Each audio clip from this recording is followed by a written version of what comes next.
Hello, everyone. It's Mark again. I'm the founder of the Arts and Culture Network. This is the best bit of the job, as I often say for me, because this is my chance to introduce you to one of our full members. So I'm delighted that Penny has joined me today. Penny, thank you so much for being a good sport and joining me today for this interview. Thanks for having me. It's a nice way to finish a week. Isn't it? Lovely way. So we're going to have some fun today. I'm going to create your fantasy cultural year from the answers to 10 easy questions. It's a little bit like Desert Island Discs does arts and culture. There's a thought. I should do that. Well, we are in effect. So, but before I do that, I just wanted to thank you for being one of our full members. We're entirely member funded as an organization. We're like the opposite of the TARDIS, Doctor Who's TARDIS. We're much bigger on the outside than we are on the inside. It's just me and Isabel on a Friday, and we have 144,000 members now, I think, around the world across our 8 arts and culture LinkedIn groups. And we're getting 150 or so people applying to join the group every day, which is a challenge sometimes, up late, making sure everybody's in the right place. But we're independent and we don't have any shareholders, grant-making bodies, or advertisers or sponsors influencing the way that we run our community. So it's great that you've joined us as a full member, and I very much appreciate it. You will not know, but some of our membership revenue is siphoned off to support good causes. We're like the Arts Council with no application form.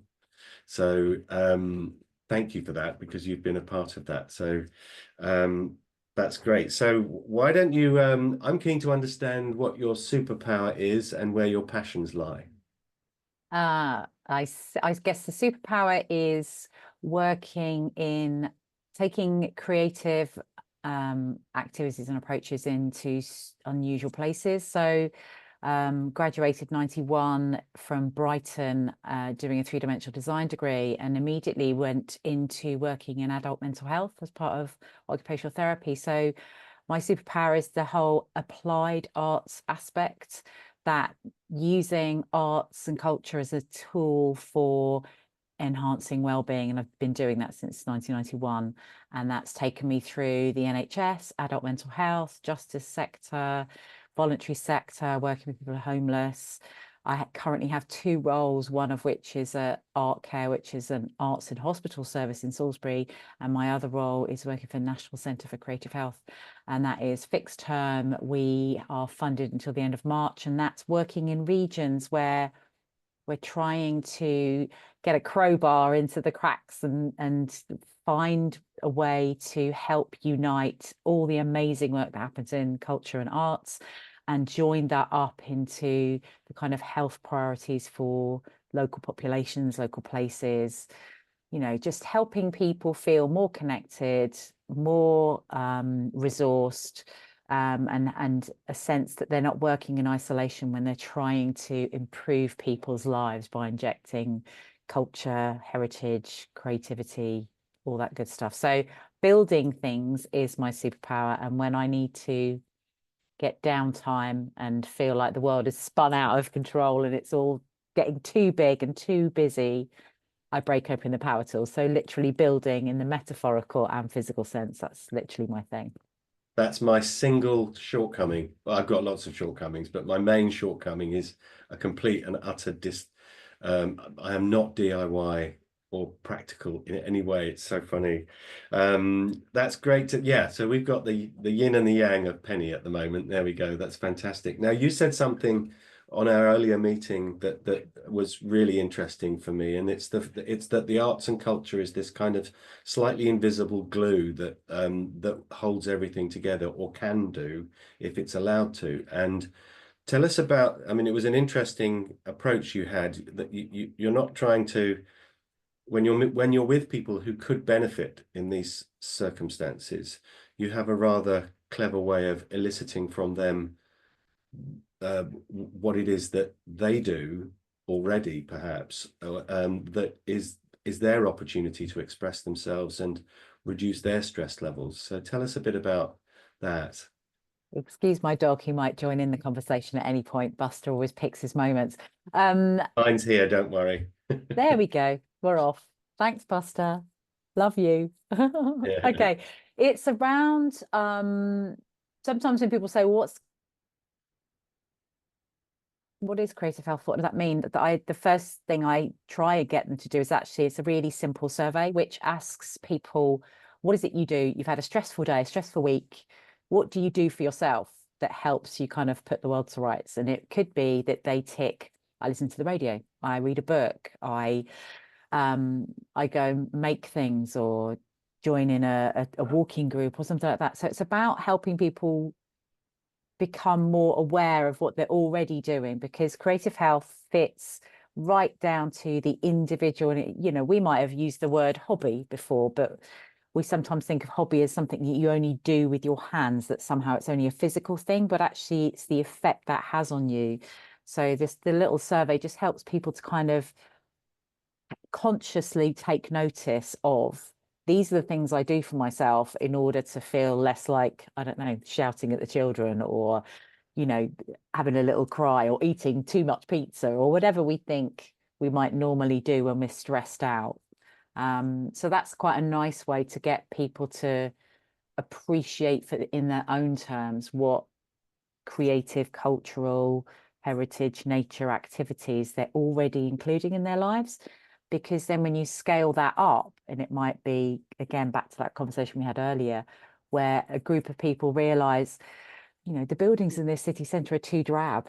And, you know, it'd be lovely to give somebody a real set of delight on their walk to work or their journey to the park or off to school by adding murals or adding a park or adding, you know, play areas. These are the kind of interventions that can happen at a bigger community scale that just bring joy to people's lives. And I think if people don't realize that they need it, they can be resistant. So helping people notice the tiny things that they already have really helps. Yeah, it's a very clever way of introducing it, because people may assume that they're going to be preached at and should be doing more, but actually you're already doing it.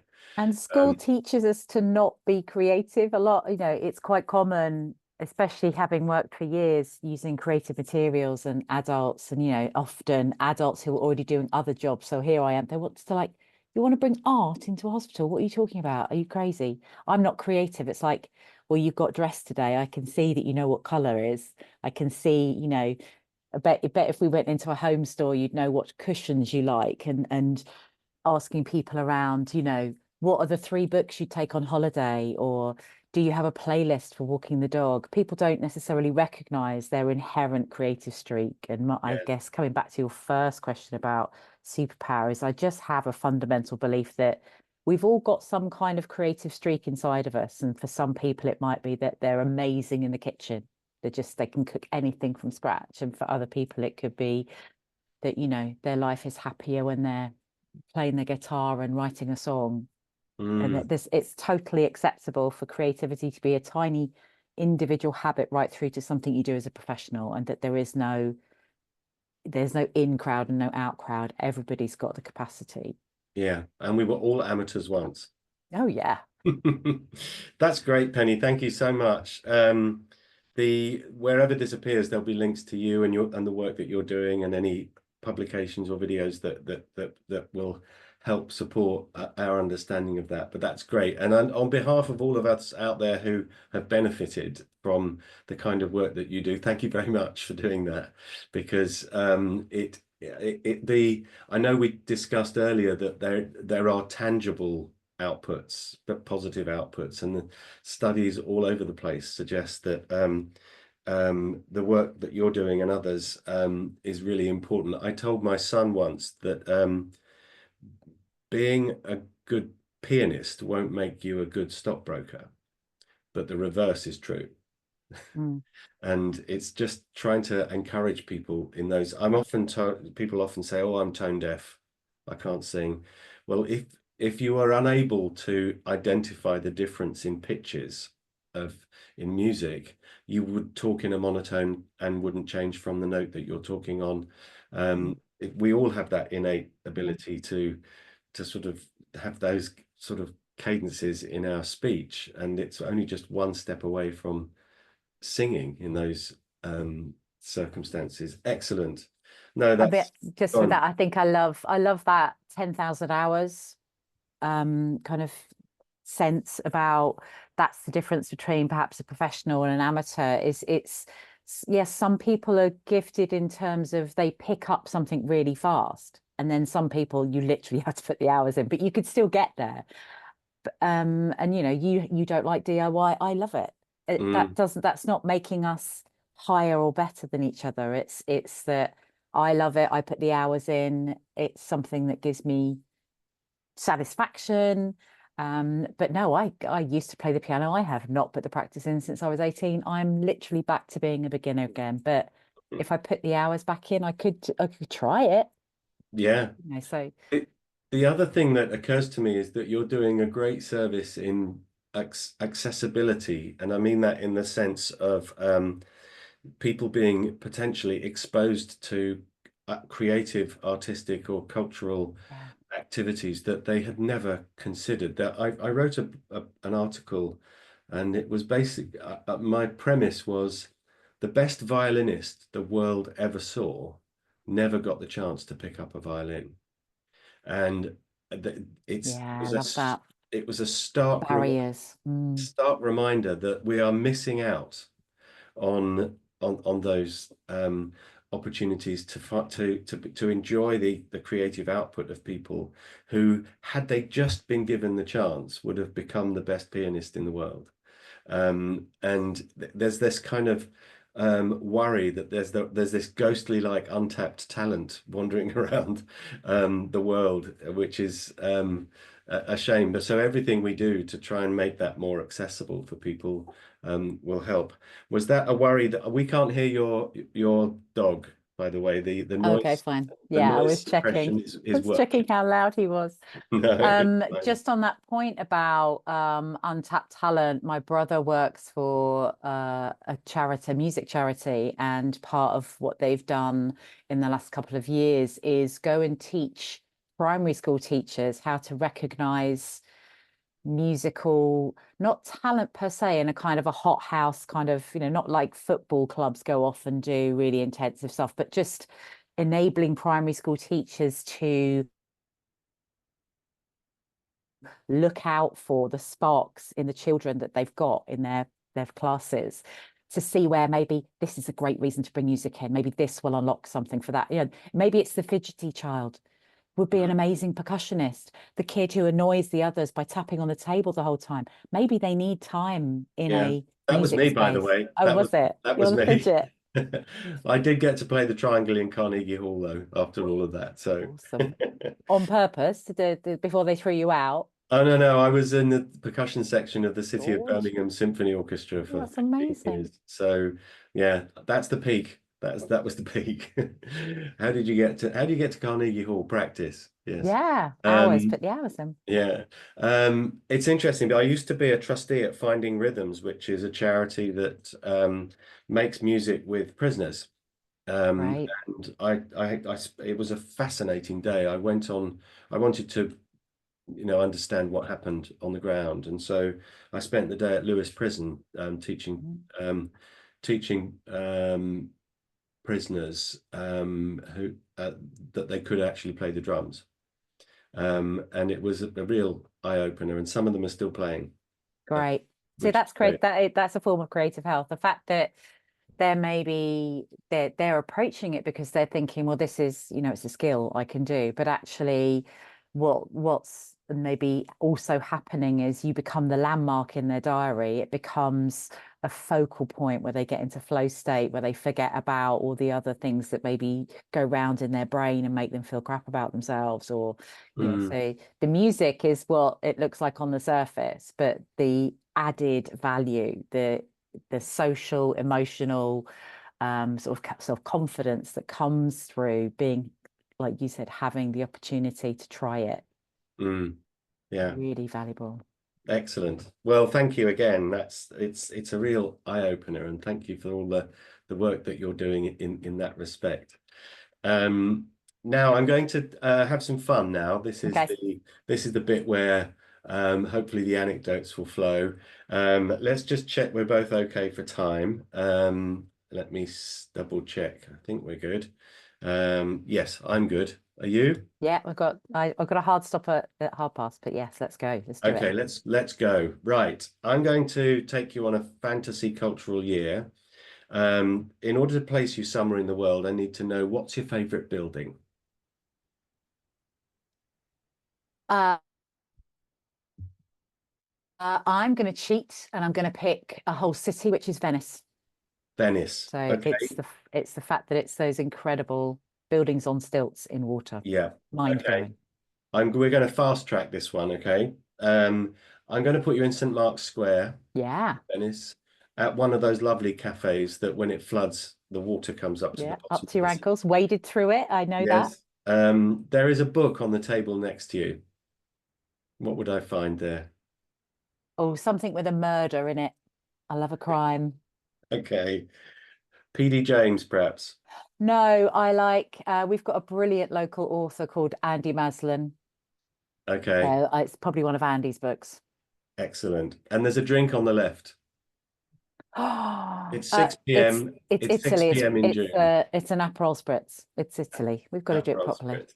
Excellent. Mhm. Now, you've just come from a meeting in Venice with a wealthy Venetian family foundation who would like to hire you for a year to do a global study of creative health, Yep. to do a kind of league table where it's working and where it needs help. Okay. It's very highly paid. It's all expenses paid. Your family and friends can come and visit you when you need to. All you have to do is to decide where you're going to start, in what city other than Venice, where would you want to start studying emerging trends in creative health?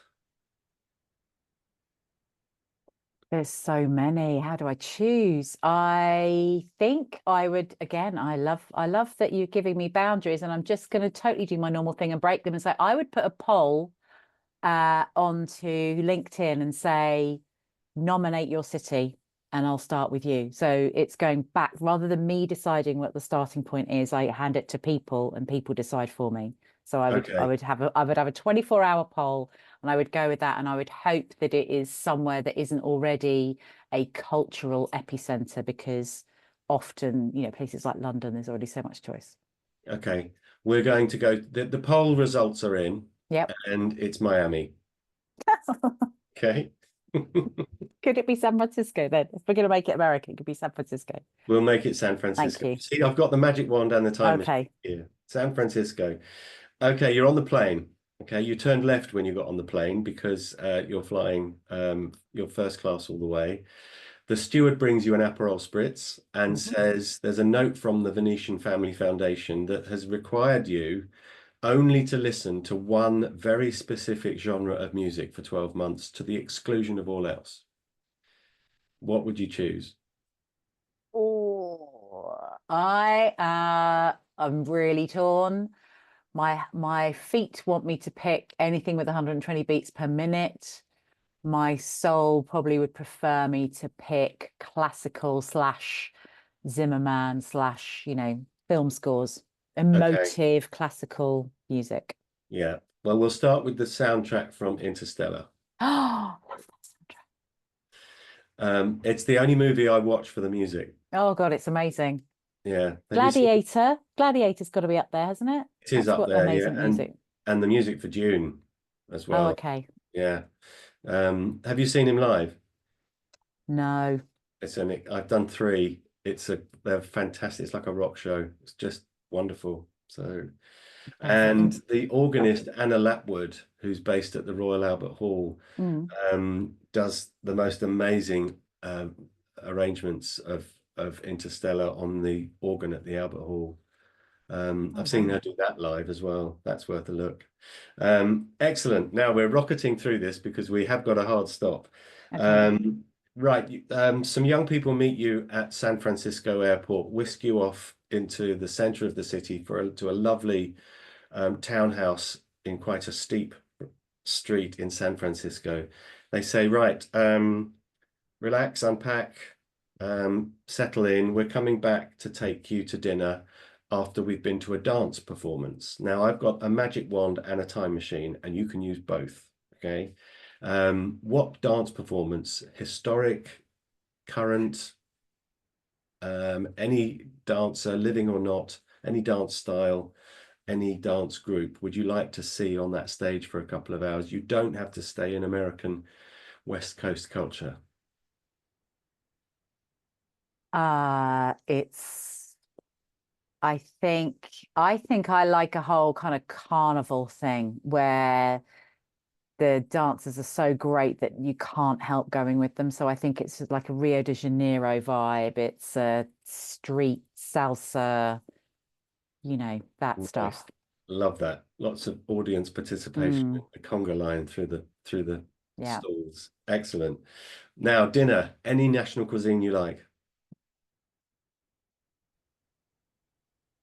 I love Greek. I Greek? love Greek. It is. Greek or Lebanese, just that whole, you know, meze, tastes, tali, all those kinds of things. Excellent. Lovely. Now it's sport day Ugh. in Is it? yes, it is. Listen, we've had ice dancing and break dancing in the Olympics, so many believe it's a That didn't go well. it didn't go well, did it? No. I wish I'd known about that because I would have entered God. and got my Olympic tattoo. Um, what sport would you watch if you were forced to for two hours? Oh, watching it. Yeah. I think it's gonna be. I really like football. Okay. Women's football is what I'm going for. Women's football. Yeah, go the Okay. Lionesses. So the Lionesses are playing the American ladies team in San Francisco at the stadium. So we'll put you there for a couple of Mm. hours. Now there is a new digitally enhanced art gallery in San Francisco that allows you to step into the work of a famous artist wearing a virtual reality headset, and you can walk around, have a look at what we didn't see in 2 dimensions. Which famous artist's work would you want to step into?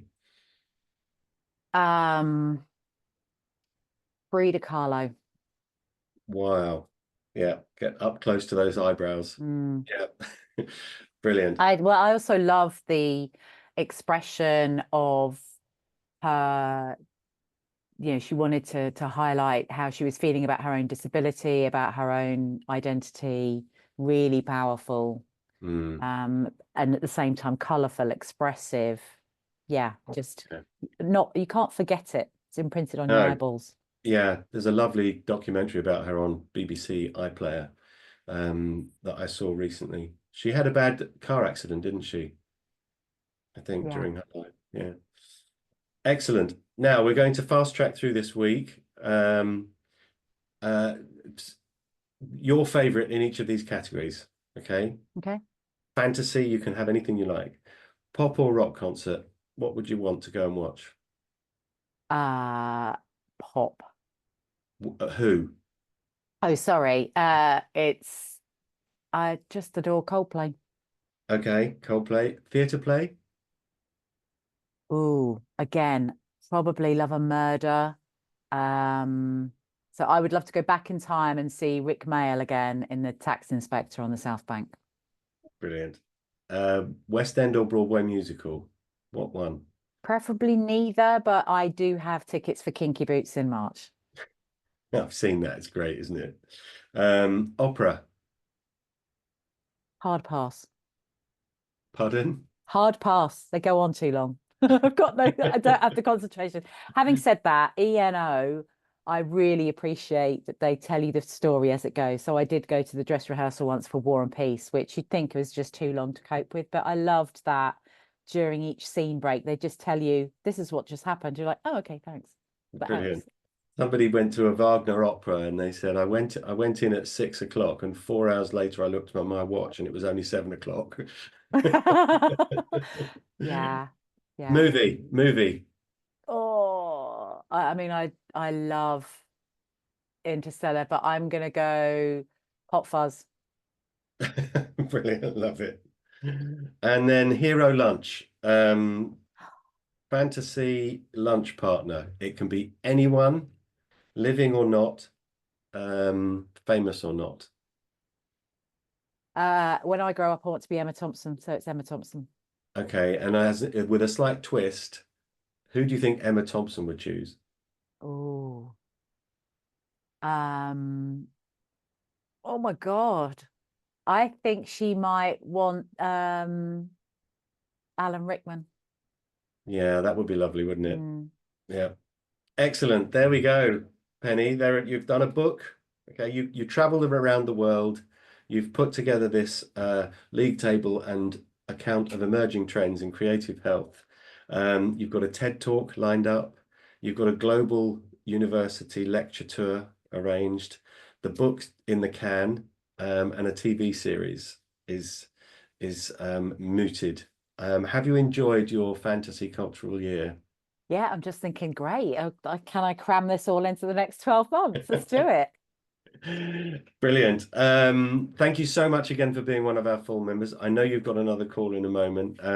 We must do this again, but wherever this appears, there'll be links to you and your work. So thanks again for being a member, and thank you for being such a good sport today.